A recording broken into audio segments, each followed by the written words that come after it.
Well, good afternoon, everyone. My name is Brent Stubbs. I am the Vice President of Economic Development at Savannah Technical College. And this session is being recorded. Everyone who has registered for this session will receive this recording in your email. And we will also be hosting the links to the recordings on our website where maybe you registered for the event. This Moving Target Strategic HR in a Pandemic is a part of a series. This is the fourth presentation in our Business Survival series. And it developed as a response to kind of a pivot from the beginnings of this pandemic to kind of how do we now operate in this new world. And I reached out to a number of individuals both outside the college and inside the college. And today you have the real pleasure of hearing from our amazing instructor, Rushe Hudzinski. She is our, not just a faculty, but department head, but to her inclination to not toot our own horn, she is also the 2020 Rick Perkins Award winner at Savannah Technical College, meaning she is the Instructor of the Year. Now, sadly, she was unable to compete in the state competition, for which all of us in the college know what the result would have been. No doubt she would have won. But we're very proud of her, very proud of all that she does. And in fact, I will say that, in relationship to the number of people who signed up, it's pretty clear to me that her reputation of high quality and care and concern and excellence have made this a very, very well-attended event. All right, so I'm now going to turn it over to Rushe. She is, before she started here, she has a tremendous HR background, obviously, but I'll let her tell more and talk to you today. Enjoy the session. Great. Thank you, Dr. Stubbs. That was really nice of you to say all those things, and now I'm blushing, so it's probably good that you guys don't see me and that you can hear me today. All right, so we're going to jump in. I want to be really cognizant of your time today. Our goals with moving targets for strategic HR in a pandemic are going to be just overview pieces, but I will point out throughout the presentation, I have links. And if you need anything after this, my email is on the bottom of this slide and at the end of the presentation. Just send that to me and I'll be happy to forward the links to you, because these link you into free information and also things that you don't have to. You can always pay for something, but because a lot of this is federal and state, they're all postings and everything are all available for free through the federal site. So I want you to take advantage of that and be able not to have these expenditures. All right, so what are we really going to be looking at for the next few minutes with our seminar and our workshop today are three things that in human resources we really need to know. First are what's going on with state and federal programs. And if you are like me with human resources, every day in the last 2 months, I think I saw another update and another interpretation of how we were going to handle COVID-19. And it gets overwhelming, and some of it is way out of your wheelhouse and sometimes it's not, but you're constantly reading information. So my goal here, of course, is to try to narrow down what really needs to happen for you and then be able to go forward. There are some things that actually we started with and they're actually gone now because, we were in uncharted waters. The next piece is workers' comp and safety. Some of the people were concerned, and I had some questions beyond this survey-wise, that what's going to happen with COVID-19 and how does that relate to workers' comp and how our care for employees is going to be taken care of. So we're going to go over that.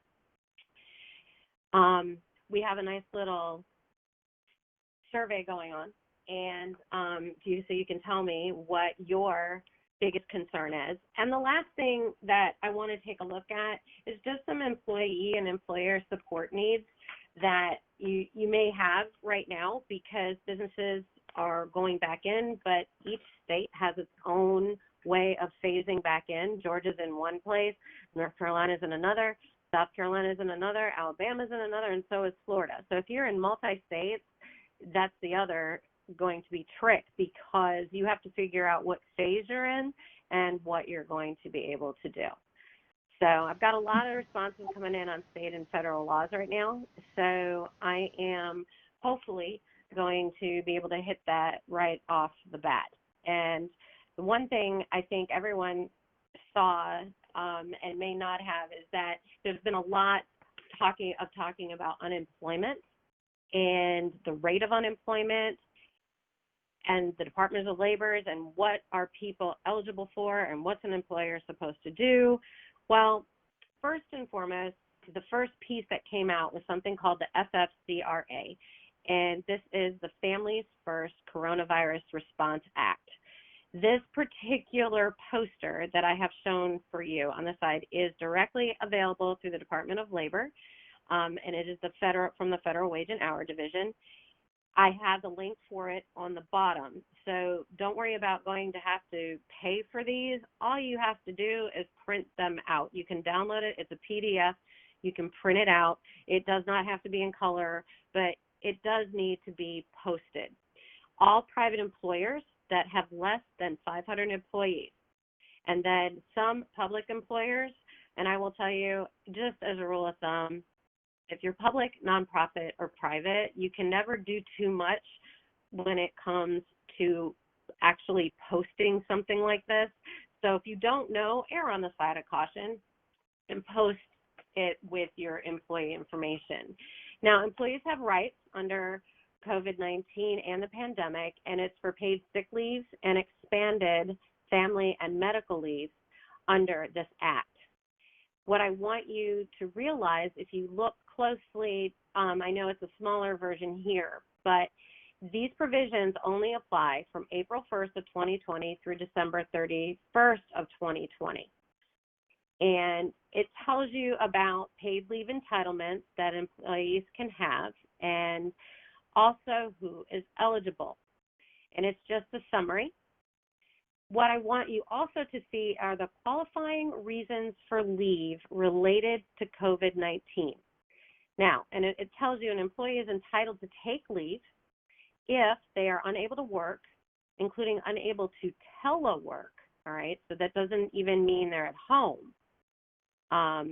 It means that they, can't work at all. It's not just telework. So they could be totally off completely and not working at all. And generally, just as a side note, when you talk about family medical leave and FMLA, they're technically not supposed to do anything work-related at all when they're on FMLA leave, and that is a federal law. So that means they're not, we're not calling them, and saying, hey, where is XYZ, and could you help me work through this file? No, actually they can't. So you have to be very careful as an employer. The qualifying reasons, they show you they are subject to federal, state, or local quarantine or isolation orders. So even though many of the states are now lifting certain pieces, there are direct key areas that the employer has to do, such as posting and masks, etc. So all of these come into play. You have to be advised by a healthcare provider to self-quarantine. So that's another reason you can qualify. You may be experiencing symptoms, and you have to be, in order to qualify, seeking a medical diagnosis at the time. All right, and then this is the one that's kind of been out there a lot, is that you're caring for an individual subject to an order described in a self-quarantine, or you're caring for a child whose school or place of care is closed. So child care providers, even if you have a babysitter or someone of that nature that comes into your home, they have to be unavailable. all right, due to COVID-19 reasons. And lastly, any other substantially similar conditions specified from the U.S. Department of Health and Human Services. They put in that number 6 to actually make sure that you realize that things can change. All right. Now, again, this has to be posted through December 31st, 2020. And please feel free to go and get that poster if you don't have it already and get it up in your organization, and don't pay for it because you don't need to. All right, so moving on. Why is the Families First Coronavirus Response Act actually important to you? Because it says employers have to pay employees. Okay, well, there is something called an employer tax credit. And if you have a certain amount of employees that are out on this particular leave and qualify for it, you are, as an employer, are going to qualify, if you're under 500 employees, for an actual tax credit at the end of the year, which will make up for some of that pay that you have to pay out. All right. Now, the IRS, we love the Internal Revenue Service. All right. Just like anything, we have to have documentation to claim these tax credits. So if you're in HR, you're going to be working hand in hand almost with your finance group. The finance group is going to help you do some of these tasks and get the right forms filled out for the tax credit. You're going to have to probably provide the fact that they qualified for it. So what do you need in the folder, so to speak, or what do you need to keep on your employee to get this tax credit? First of all, the employee name and anything affiliated with that, your social, social security numbers and work authorizations, that needs to be there. Secondly, a set of requested leave dates, very similar to the normal FMLA. I'm going to be leaving on this date, and I hope to be back by this date. Yes, that can change, but we still need a requested date. The next piece, a written statement supporting COVID-19 related reasons that the employee is requesting leave. That is that 1 through 6 that we were talking about. Those reasons 1 through 6, that was on the poster. So we need a written statement and any supporting documentation that will go with one of those reasons. And then a statement that the employee is truly unable to work, including telework, due to that reason. All right, so it kind of says we need a written statement supporting the COVID-19, and we have to have a statement that the employee is unable to work and why. I actually had someone who recently had a person out for COVID-19 for childcare reasons, but they found out after the fact that they were playing a game with COVID-19 because the child care facility and the babysitter were completely available. And they wanted all these weeks off. And as I said, don't let the employer find out that you're being fraudulent as an employee. So it does take two sides of the coin. So there is an employer protection and an employee protection. But as long as you have all the information, you'll be able to get the tax credit. So if you do actually have to pay an employee for being out, you'll be able to get that reimbursement. All right, so what records with this tax credit, like anything that we've had before, all right, do you need to keep actually with you? Well, this is a 4-year process. So again, that's a little bit different than what you would keep in a application folder or something. So this is a little bit different. So my suggestion to you to be in line with everything, to just keep these in a separate folders. I wouldn't put them with personnel. I wouldn't put them with medical. I would keep this as a pandemic grouping. You're going to have to show how the employer determined the amount of wages. This is where you're going to need to actually partner with finance for that paid leave. All right, so you're going to need to know their work hours. You're going to need to know their average overtime. You're going to need to know their hourly raise. Even if they're salaried, you're going to have to break that down to an hourly amount, because that's generally what they're looking for. Then you're going to show how the employer determined the amount of the qualified health plan expenses, et cetera, that the employer allocated to wages. So yes, your benefits are going to be counted in this tax credit as well. So it's an overall compensation, not just pay. The forms that finance will be using are going to be the 7200 advance of employer credit due to COVID-19. So 7200 is something new.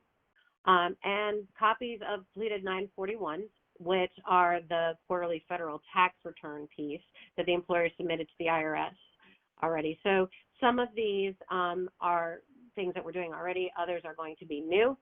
The third party, if you have third party doing your payroll and doing anything with health benefits that are preparing these forms for you in some other way, you're going to have to remind them that you need these particular documents. So you become a liaison even if you're not filling them out. Now, if you need a set of forms, this is from the National Law Review, just to kind of oversee what they're asking and how to look at the need to document for the tax claim. So this will take you directly to an article, talk to you a little bit more about it, what you're going to need to talk to finance about, and probably make it clear as mud, but at least you have a second set of forms that you can say, hey, this is an example of forms, and this is what I can use. All right, so moving on from employer and employee pieces. Now we're going to dive into the Georgia Department of Labor and Unemployment programs. These are all falling under the CARES Act, which originally was the Coronavirus Aid, Relief, and Economic Security. So all these lovely acronyms, but this is the CARES Act. And what this was designed to do is bring economic relief to Georgians. It'll state that right on the Department of Labor. And if you go right to their main page, it is sitting right there. And it starts going into what is available for the Georgia Department of Labor and how people can actually apply and what that will actually mean for them.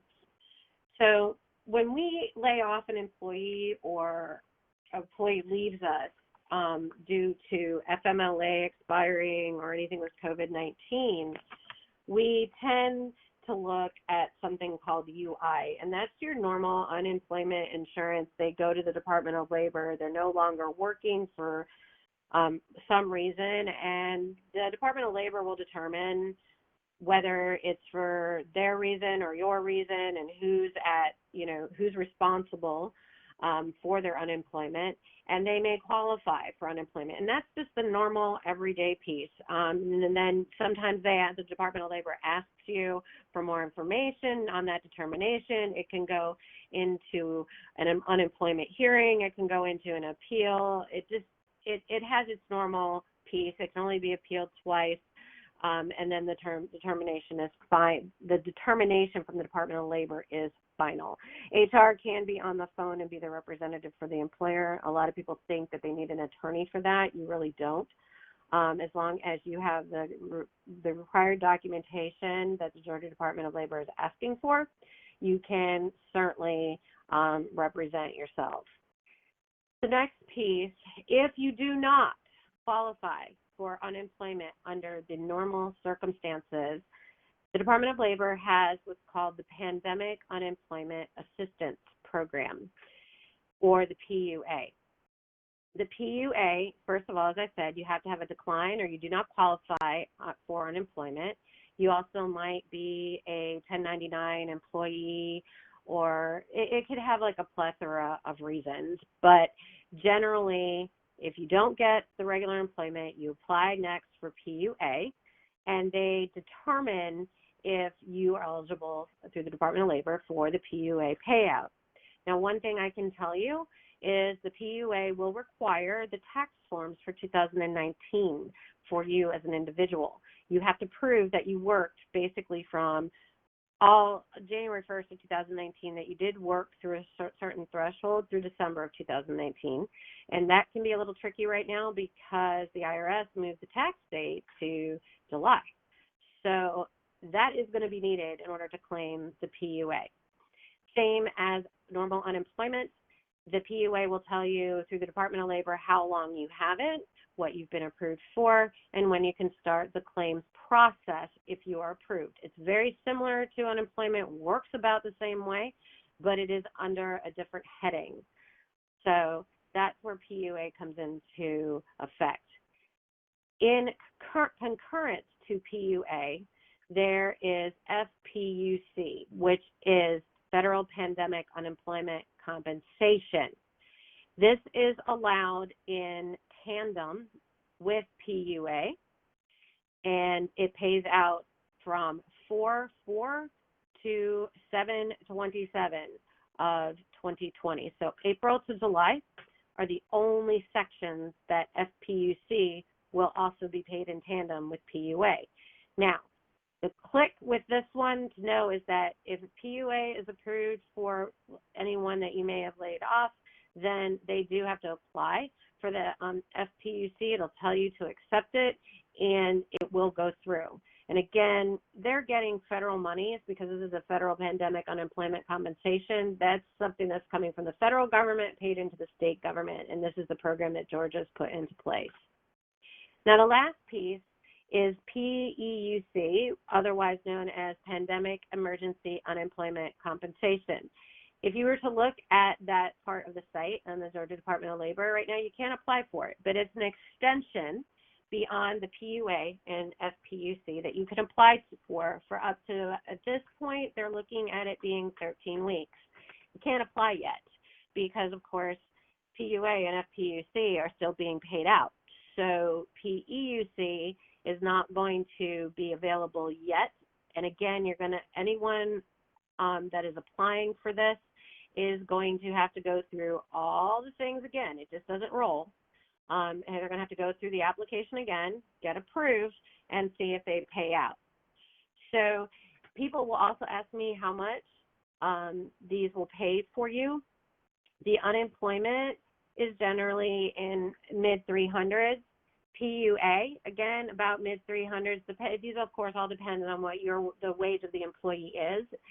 The FPUC is a solid amount of 600, and the PEUC has yet to be determined. So that's the amount of monies that they're looking for. So you can see, especially the PUA and the FPUC, as far as employers go, why it's so important to determine that a person actually qualifies for things, because their unemployment with the FPUC in tandem could be about $900 a week, and that might be more than you are paying them. So we have to take a look at what we're really doing and if it's worth doing the layoffs and so forth from the employer standpoint, and do they really qualify for these programs under the CARES Act itself. And it can be, people will play a game with this, and it can be very fraudulent. And there's only so much money to go around. So those that need it, I would like to see them have access to. All right, so workers' compensation. So what's the employer responsible for here? Well, I will tell you the COVID-19 pandemic is, of course, a circumstance that's been a disruptor. It's unique in itself, and your jobs aren't typically considered hazardous, and then now all of a sudden they've become very dangerous. So, we've heard even, on national news, healthcare workers and the exposure, anyone who operates mass transit.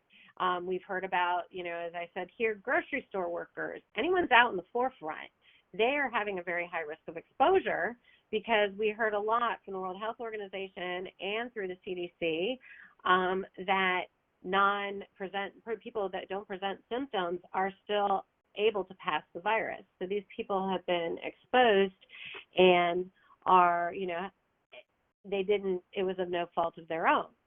But more hazardous working conditions do not guarantee that a COVID-19 infection would be covered under workers' compensation in most of our states. All right, they would have to add additional legislation to have this covered. And I can tell you right now, Georgia has not added any state legislation to extend the coverage, and that was as of June 1st. So I checked it 12 days ago, and we have nothing to be voted on at this particular juncture either. So right now, if someone says, I got COVID-19 at work, we can't prove it that it came from there and it wasn't from some other type of exposure. Although it may have been highly likely, that still leaves a percentage out there that it was not work caused. It seems very cold, but the law is written very much in black and white on this one, and there's not a lot of gray. As I had a workers' comp attorney tell me recently, he's like, you know, Rush, it's baked in the cake already. It's not going to most likely be covered, but there are other things that we can do to make sure that our, you know, using our healthcare and using all these other pieces that are designed that, you know, our benefit plans and everything else, that we might be able to help someone from an employer side. And that's something you can work through with a workers' comp attorney or an employment law attorney if you have any questions. If it's something pretty basic, just shoot something out to me and I can reach out to them and say, hey, what's your thought on XYZ? And they'll give us an answer and I can get back to you. This is considered, of course, a continue to watch topic for all the employers. We might change. Georgia might have something that comes up with state legislation that's going to extend our coverage, and that's fine.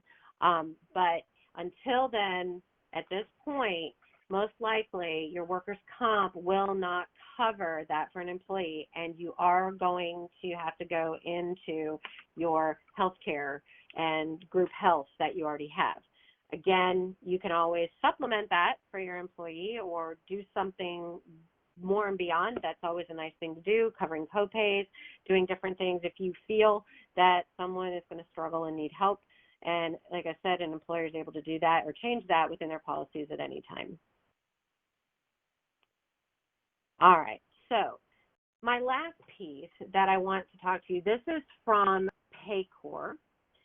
And, well, it's not fully my last piece, but as far as PayCore goes, they gave out 9 ways to manage costs and prepare for future growth. And I took a look at this and I was like, wow, 47% of private sector payrolls are made up of organizations with less than 500 employees. That's a pretty big percentage.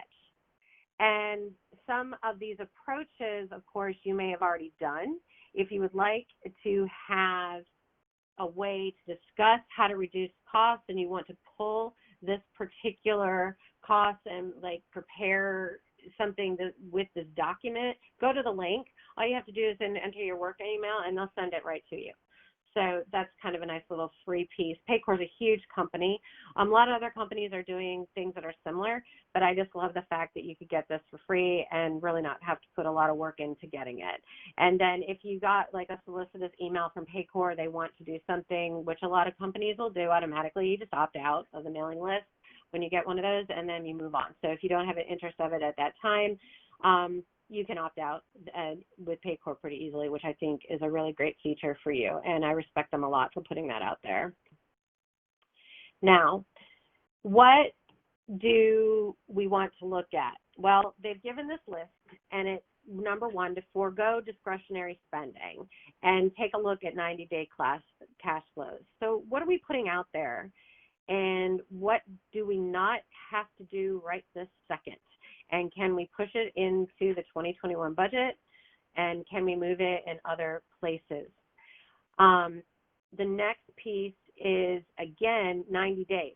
So we're only talking 30 months that we're looking ahead. This isn't a 5-year plan by any stretch of the imagination. So it is a lucid and moving and flexible document that you can change as we move through this pandemic.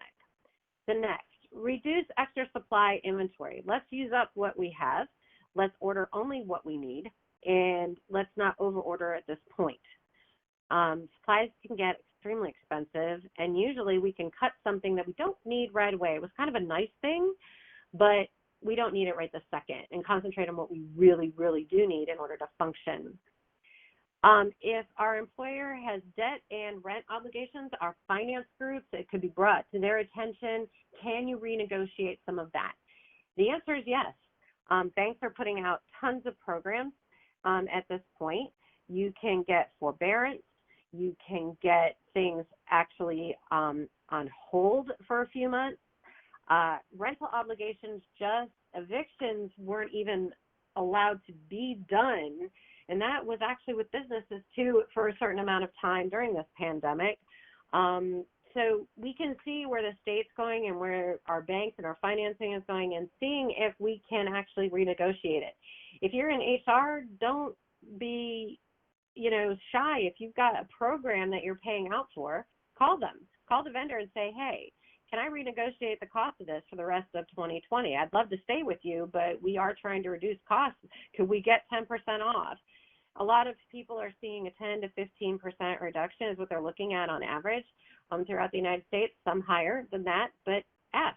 The answer is already, you're already paying it out to begin with. We don't know if the answer is yes or no. If it's yes, then you save something. Outsource. If you need to do something, outsource it for a certain amount of time and have an end date. That way you have a set cost and you know what you're going to spend. Look at your schedule. Are you maximizing, especially if you're doing first, second, and third shifts, are you maximizing that schedule to make sure that all the benefits are there, the number of hours are there, we're not overexpending on overtime unless we need it to make our production goals and our revenue goals? Those are things that we can work through management and supervisors with. All right. I just talked a little bit about benefit plans, but pick up your group health plan and say, hey, is there any way, and be like, Rush, we're not in open enrollment. That sometimes doesn't matter because, again, we're in uncharted waters. These are calls that we can look at our benefit plans and say, is there anything that we can do right now before I go into open enrollment? Is there anything that I can take out that we're not really using? Because all those reports are available to your agents. Start asking the questions. Those reports don't cost you anything, but you'll find out a lot of information.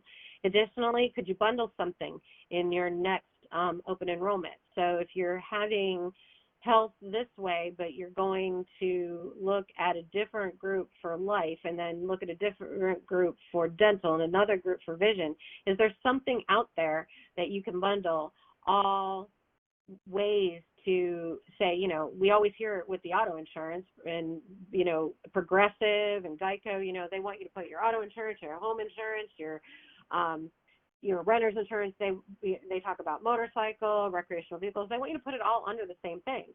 Well, that's so you can have a bundle deal. Comcast Xfinity does it. The more you get a reduction with the bundle.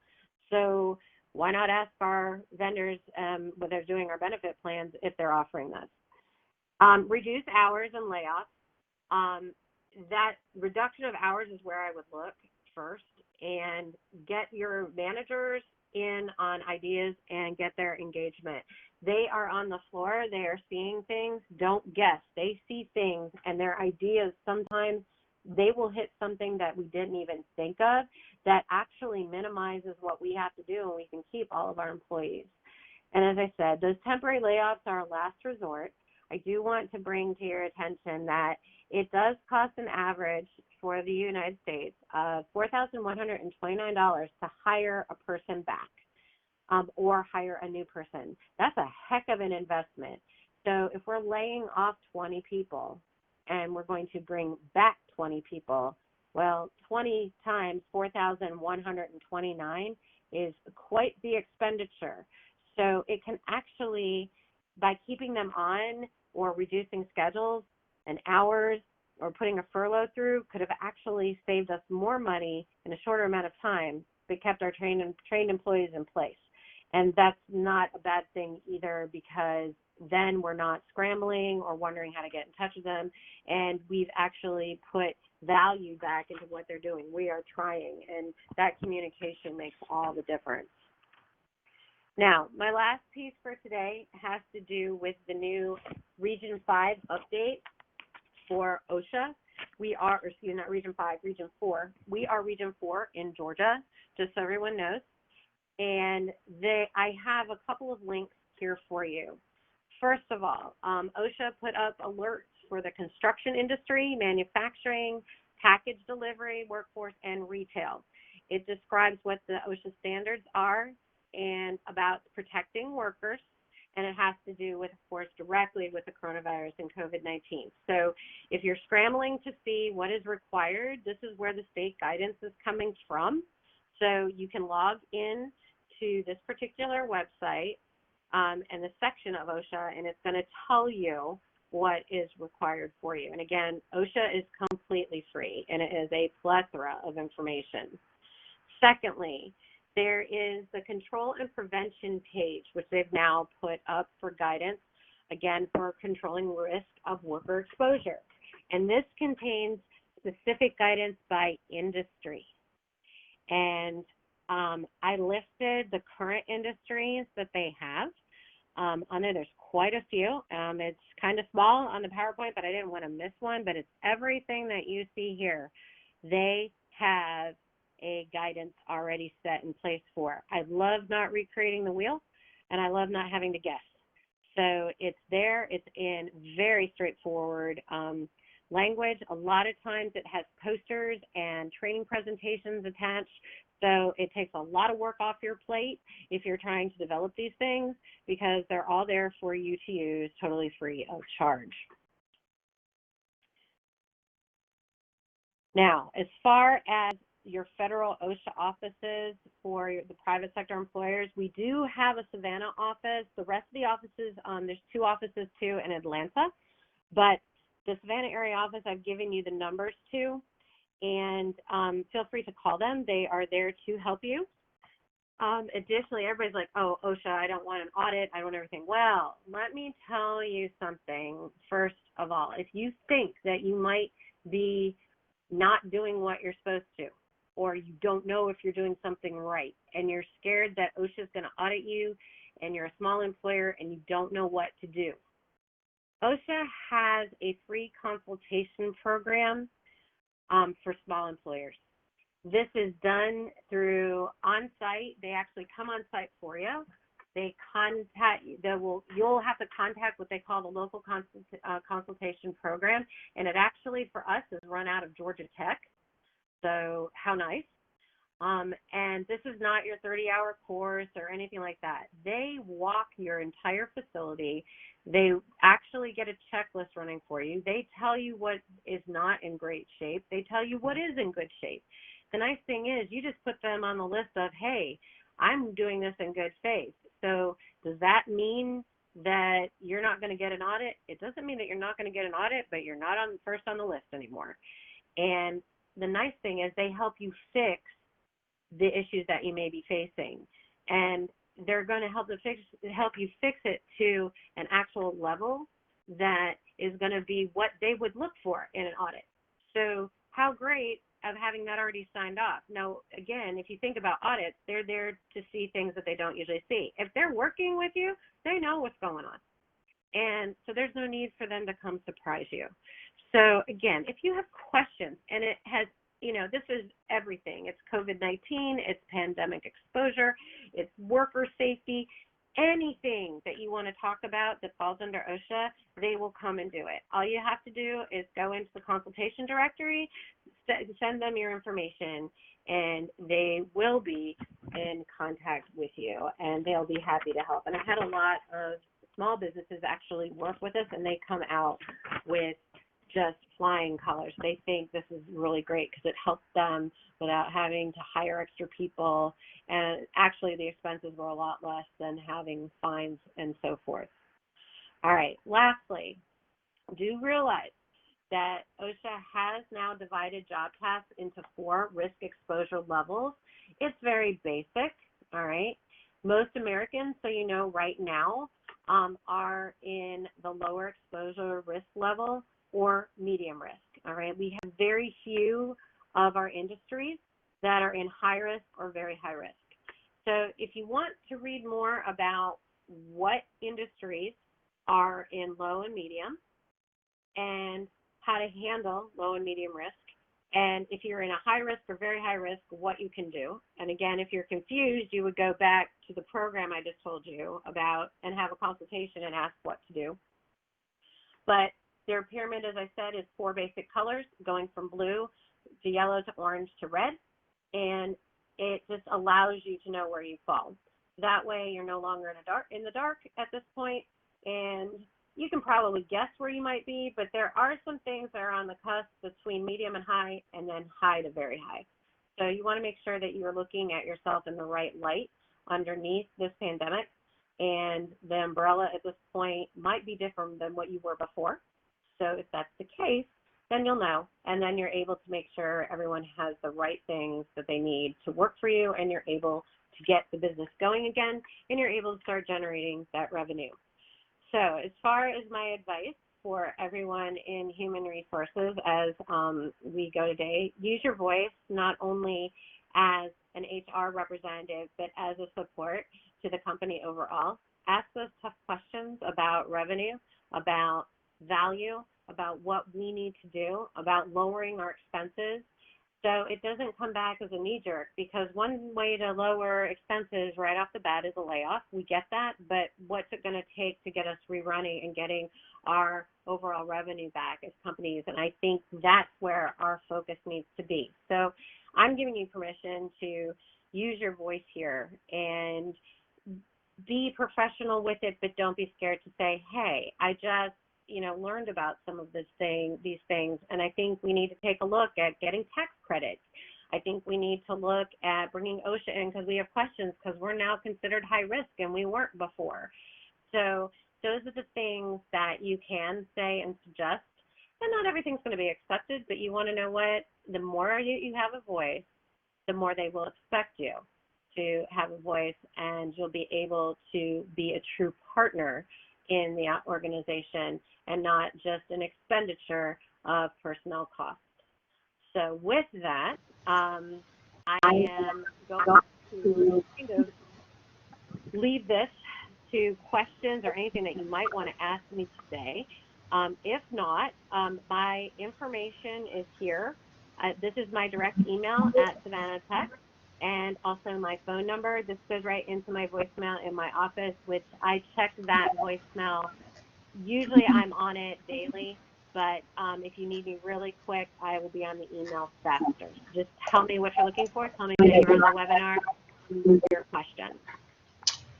Rushe, thank you so much for your presentation and your commitment to the profession, to the college, to your students, to human resource excellence is so appreciated.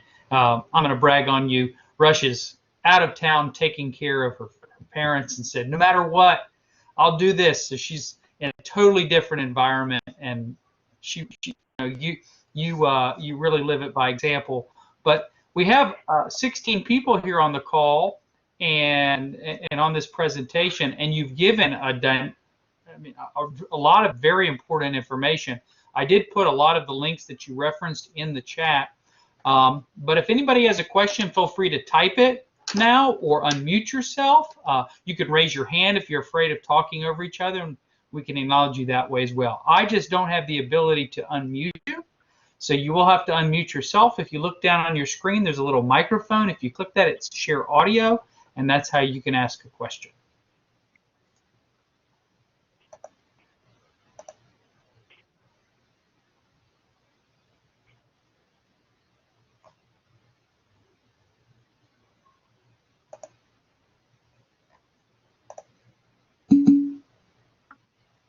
I'm getting a few things on the chat board. It's for some of you that are on the phone.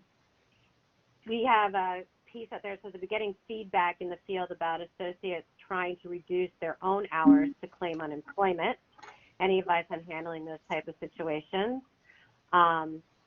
Yes, one of the things, as I said, the unemployment is going to take you as an HR professional a few minutes to go into the Department of Labor. But first and foremost, go back to that original poster and see if they fall in one of those 6 categories. Because if they don't, they can try to reduce it, but it becomes almost fraudulent. So we need to have that very tough conversation of, are you really in this situation, or did you want to have a couple more hours off for summer? And I get that I'm sure they're tired and they're mentally and stress-wise. We need to really take a look at this from an emotional standpoint too. But the conversation is, do we really need this? And if you need it, then we need to have the tax credits available to us, so I'm going to need this information. So I hope that helps. And then Oh, yes. If you're over 500, there are some additional things that are available tax credit-wise, and I can send that to you directly. If you are over 500 employees, let me know, and I will send some other information to you that you can address and go from there. But again, I'm going to tell you, as far as what counts, that list of 6 at the beginning is really, they haven't deviated from that in Georgia right now. If you are talking other states, we're going to have to go to the other DOLs and state DOLs and see what they're looking at. So that might mean you have to juggle. But that's something you can work through, but it's just doing the research on what your state's covering. So, but yeah, having that hard conversation, tough one to do. I'm not as, you know, and it might be the fact that they're going to have to resign, and I hate that, but that might be something we have to be prepared for. Thank you, Rush. Any other questions? And thank you, Sarah, for your important question. We will be sending the resources associated with this presentation, to include the recording, to everyone who registered today.